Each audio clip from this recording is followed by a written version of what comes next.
ADCs are different from others in medical centers because our ADCs are designed for dispensing, but for pharmacists. In traditional way, I need to find the leader to get a key and start to dispensing and record relative information. I need to count the remaining inventory by myself. But now I just only need to censor the RFID and scan the QR code on drawbacks. And the door of corresponding the medicine will unlock. I can use typing how many boxes in the box, how many pieces, and how many tablets. If the answer is incorrect, and the system will ask pharmacists to recheck it again. And the early email here will be sent to the leader and to the director to announce that the pharmacy do something wrong. First we need to do is to scan the barcode on the medicine bag. And then the system tells pharmacists how many drugs we need to dispense. So the light will jump out and tells the pharmacist where the exact position of the drugs that we need to prepare this time. And what if we pour out too much? We'll alert the pharmacist that you're doing it too much. And what if the pharmacist pick up the wrong bottle? So the system will alert the pharmacist immediately. And before we dispense, the light was blue, but once it's done, it turns to purple. We have this machine to stir all the powders together. And there are scales here to let the pharmacist know, how many packs you need to pack this time, and then pack it.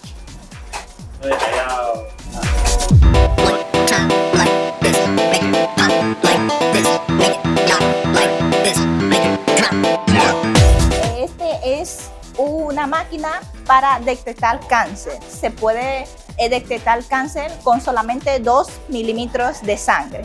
Esto sirve para tratar la apnea del sueño y el paciente coloca el chupete en la boca mientras duerme.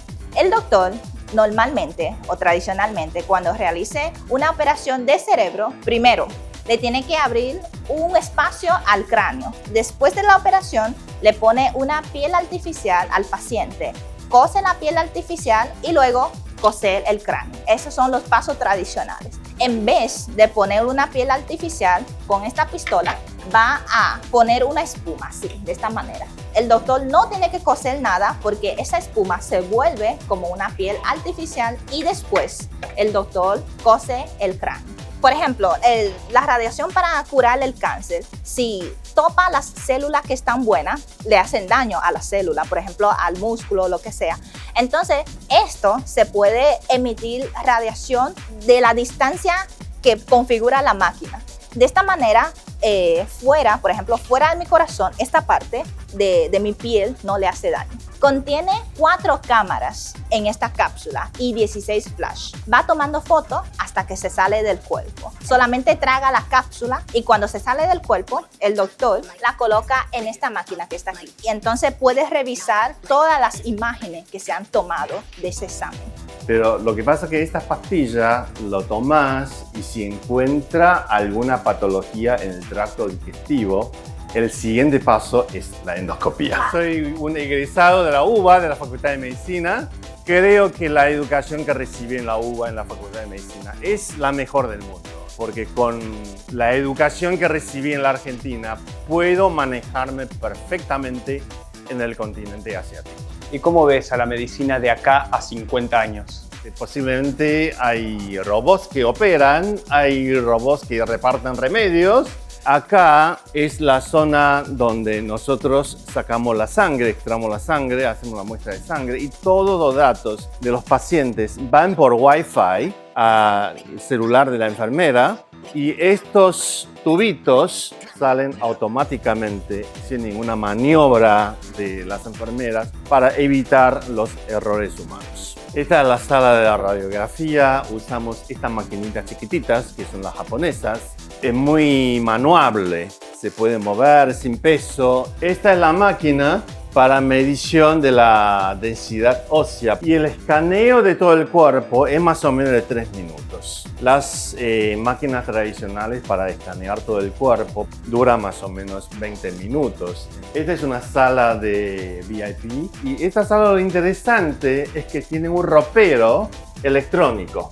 Y cuando el paciente va a hacer el examen, se saca la ropa, cuelgan ahí y cuando se van de acá está todo planchado, todo limpio. Esta es la sala de endoscopía que tenemos. Todos los cables, el oxígeno, el dióxido de carbono, todo entran por esos brazos. Por eso van a ver que en el piso no hay nada.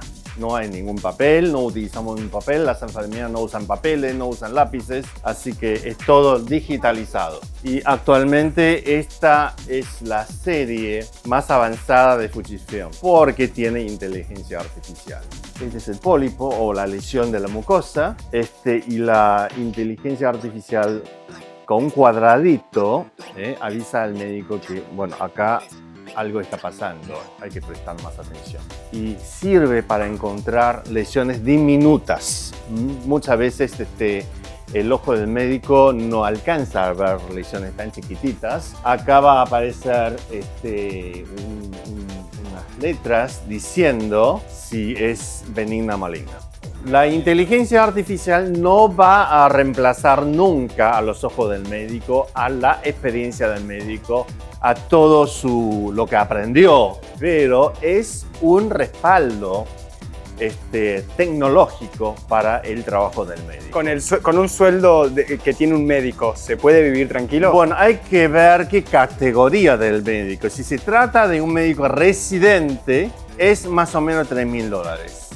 ¿Y cuánto se vive? Más o menos $1.000, $1.500 se puede vivir bastante bien. Y ante esta incertidumbre en la medicina, ¿qué le diría a los futuros médicos?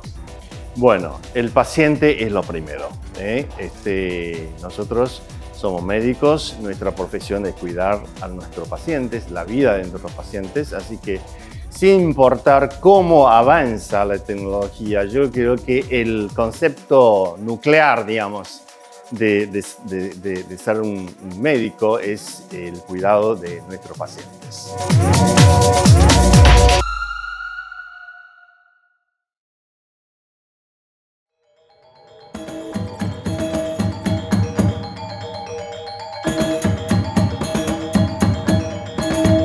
This temple was built by Han Chinese people 285 years ago. We put a waterfall and the water pond in the temple because the water in Chinese geomancy means rich. The dragon is an auspicious animal and a mysterious animal in ancient China.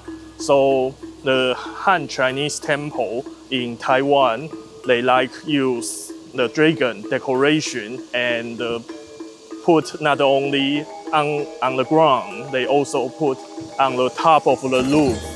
You can see a lot of decoration put on the top of the roof. That is because Taiwan weather, sometimes we would face a lot of hurricane, and the hurricane would make the strong wind. And if you don't put the heavy things on the top of the roof would fly out. In this temple, we have 76 God and goddess here. If you have some question in your life, you can ask your question for the God, and the God would answer you with the divinatory blocks. We would take the 2 moon blocks and face our major God, like Guan Yin Buddha, and holding it, saying my name, my address, and my birthday, and my question. And then praise the God, showing the answer for me, and then let it fly like this. And they were showing 3 phenomena here. 1 flat, 1 convex means sure, yes. And if you take the 2 flat, that means no, sorry. Yeah, and if you take the 2 convex, that means your speak is not very clear. So we use this method to understand the God showing, offering, showing you are sincere to the God. And the Han Chinese people believe if you donate the food or water for the God, even then flower, means you are a kind person. If you make a good deed, you will get a good result.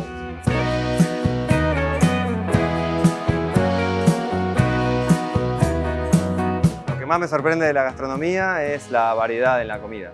Tienen desde mucho vegetal, mucha variedad en los vegetales, mucha diferencia en las comidas. Nuestra gastronomía en Argentina es básica, es tipo, la carne con puré, la carne con ensalada. Acá es menos cantidad de carne y carbohidratos, más cantidad de vegetales y variedades, mucha sopa, mucho té.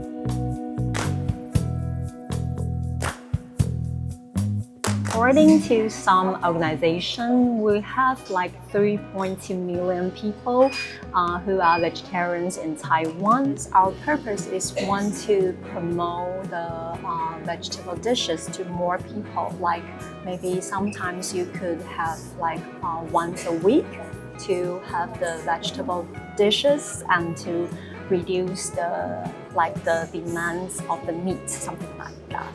The dishes is still delicious, not because it's not made by meat or some animal ingredients. Yeah, I think for common people, we eat too much of the meat and too much of like artificial foods. So back to maybe your health or something, we could take more like vegetables, and it's really good to your health, even just like one time or twice a week. Yeah, you could still like have some benefit toward your health. Bueno, acá son diferentes tipos de hot pot chinos. ¿Cómo hacemos? ¿Cómo cocinamos esto? Está hirviendo. Ponemos las verduras, la carne, las albóndigas, lo que quedamos. La carne se pasa por el agua hirviendo 5 o 10 segundos y se come. Si uno deja mucho en el agua, la carne dura la carne. Lo que hay adentro es un pedazo de bambú y también un pedacito de tofu. Y acá tengo la sopa, que es una sopa tailandesa, que es picante. Esto también necesita tiempo de cocción, por eso hay que ponerlo primero. ¿Cómo se llama esto? No es batata. En japonés es taro. Bueno, compartimos entre todos, ¿no? Sí. Una alimentación saludable y cuidada es parte de la salud, pero otro factor clave para una salud integral es la relación con lo que nos rodea. Queríamos saber todo, cómo se vive, cómo se viaja en una enorme ciudad como Taipei. Mira, con estas tarjetas en Taiwán es como la sube. Lo que podés hacer acá es cargar la plata que vos necesitas cargar, así como cualquier sube, pero te sirve así como el tren y en el subte, pero también para las bicicletas, que acá usan bicicletas mecánicas que se llama U-Bike.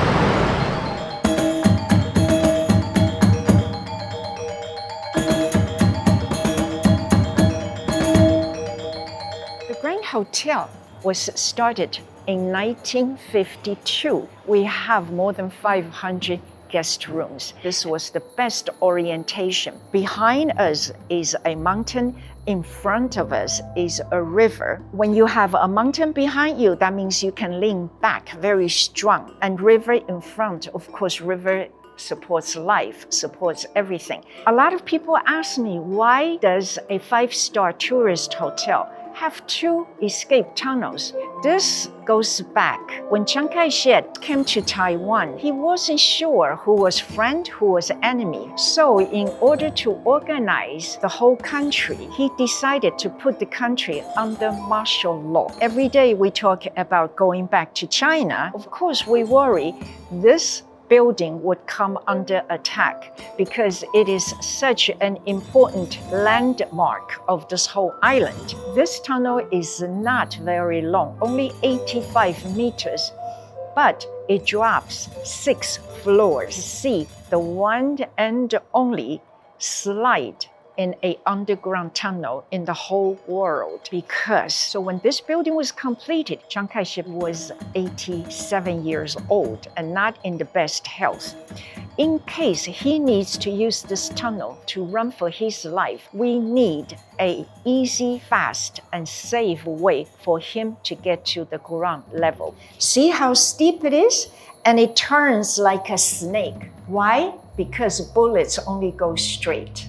And as we are coming out onto Taipei busy street, I must bring everybody's attention to these 2 walls. This outer wall is a protection wall because when they open the door, if we didn't have this wall, enemies, they can stand there and wait. Door opens, one comes out, they shoot. One, two come out, they shoot two. This wall is 65 centimeters thick and was originally designed to be cannon-proof as well as atomic bomb-proof. Second, it's a very important disguise because when people walk by, when they drive by, or even fly by, they can never tell there is an inner wall, there's an outer wall, and there is secret escape passage behind the two walls.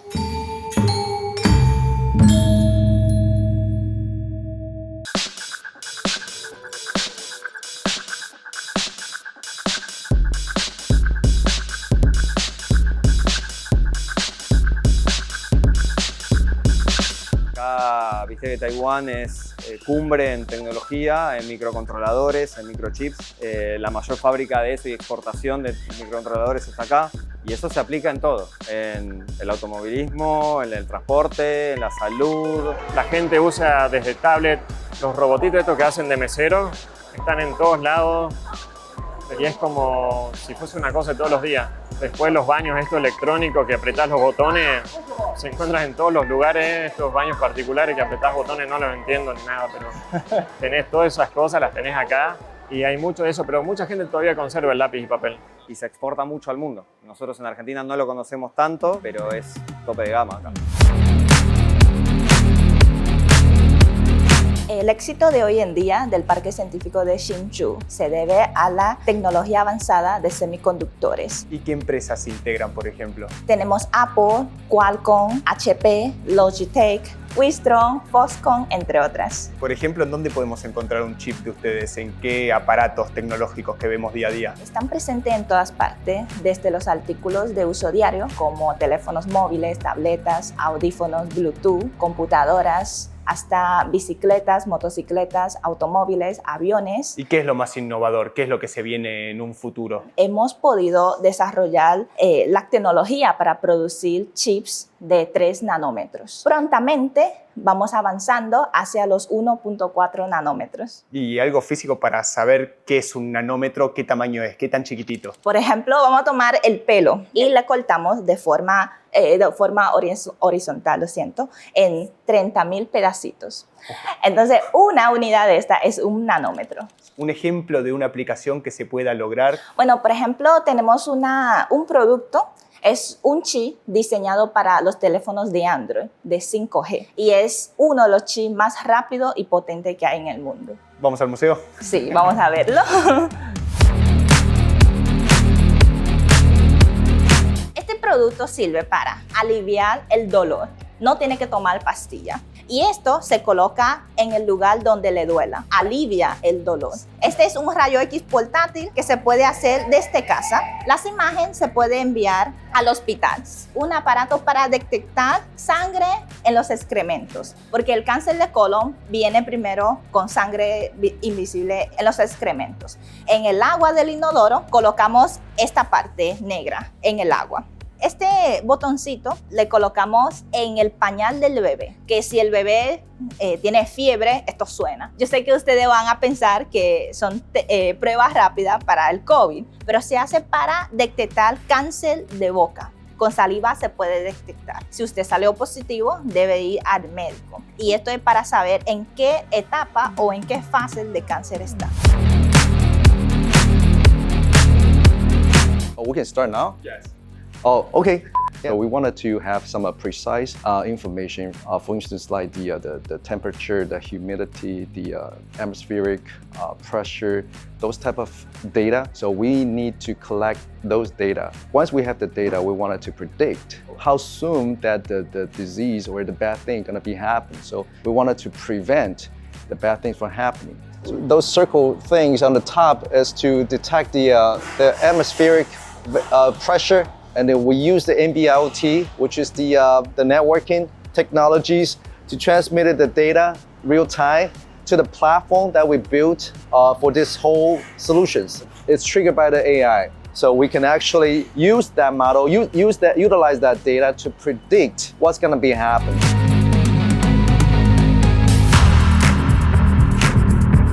This is a band play on a perform on a stage. The band name is called Mayday, and it has 5 guys. 1, 2, 3, 4, 5. These 5 guys are the belong to the band. But there's a lady out of blue. There's a lady singing along with the singer on the stage, and this lady is in Beijing, not in Taipei. There's a fan. The fan like this. There's a huge fans behind these ladies. It's like an illusion.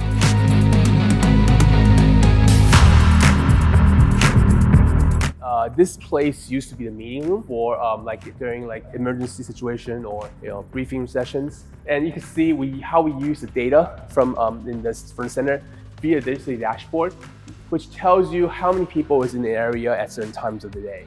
Like here you can see this is the MRT. Each train, each station, whether it's each of the car on the train is packed or there's a lot of space. We have the data from the center, where in the morning, which stops has the most people picking up the bicycles, which stop has the most people returning the bicycles. And that data help us to understand the behavior of customers, which stations needs the most bicycle at 7 o'clock in the morning, and we follow that up. We have one of the winning team, which came up with this idea of linking monitoring traffic at real time by linking up what all our surveillance camera across the city. And this is actually a live image, right? You can see right now. You could have it onto your iPad or your computer, laptop, and all these things could be there. So the officials doesn't have to be in here, but they could be in the front line or they could be in their office to be in control of the situation.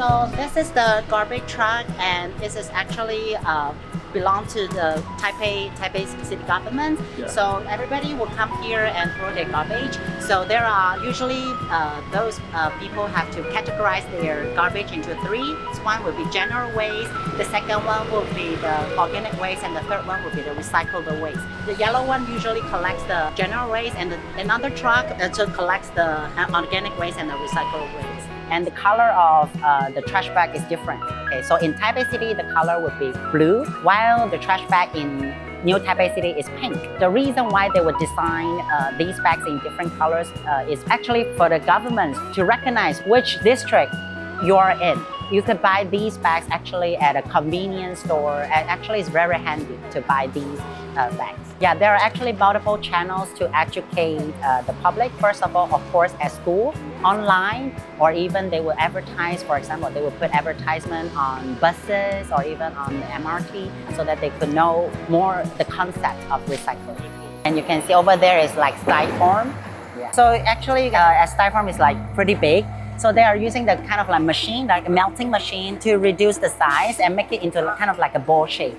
So they have to sort different colors first. This styrofoam ball will be transported to the plastic companies, and they could make good use of this ball so that they could make recycled products again.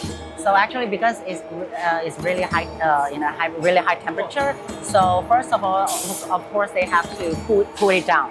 There is actually a water pool over there, because you can see different colors. So the white ones actually are the most expensive, because of course white color you can dye into different colors. See, these materials are collected by the city government, and they would sell these recyclable materials to private companies. They could make, all these private companies can make good use of these recyclable materials for further recycling or for further production.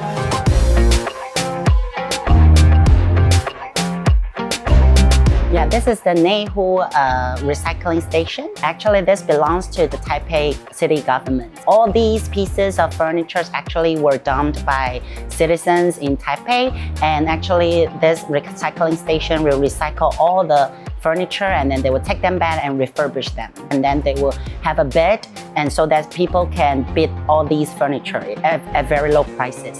Besides furniture, you can also see some bicycles over there. So actually these bicycles were also, dumped by citizens, and actually they were unused. So they occupied those streets. So later on they will just collect these bicycles, and these bicycles will be also refurbished, and then they put it here, and then citizens can come here and then buy these bicycles at a very low price.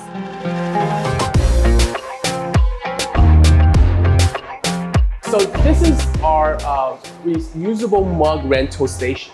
You join the membership via line, and once you join the membership, you can proceed with the application to rent the cup. You want a rental, and then you scan your QR code on your application at this part, and then select the cup size.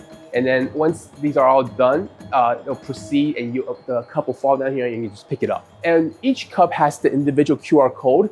If you want to return it, scan it on the QR code reader at the return station, and then put your cup in there, and that finished the job for you. And so this is the reusable mug rental station. They bring it to the cleaning center, and they clean all the cup to bring these cups back to the machine for reuse.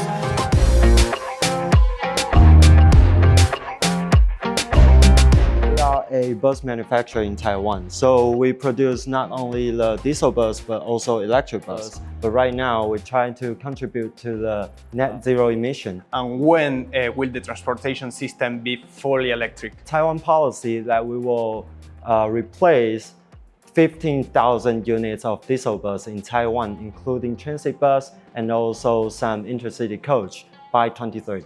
And what did they do with the battery waste? 3 things that we can do right now. It's reduce and reuse and recycle. How many kilometers can a unit travel on a single battery charge? For the single charge, we can only run for maybe 60 to 7 kilometers. But with our fast charging solution, which can allow our bus can charge from state of charge 20% to 80% within 15 minutes. So it can be more easily for elders or a child to step on to the bus. Okay, here we go. You can come to the dashboard and you can see how many battery capacity right now on the dashboard. So we can track the basic data status of this vehicle in real time on our website. The only noise is from the compressor of our air conditioning. Okay, I just turned down the fan, so do you hear that? There's no sound.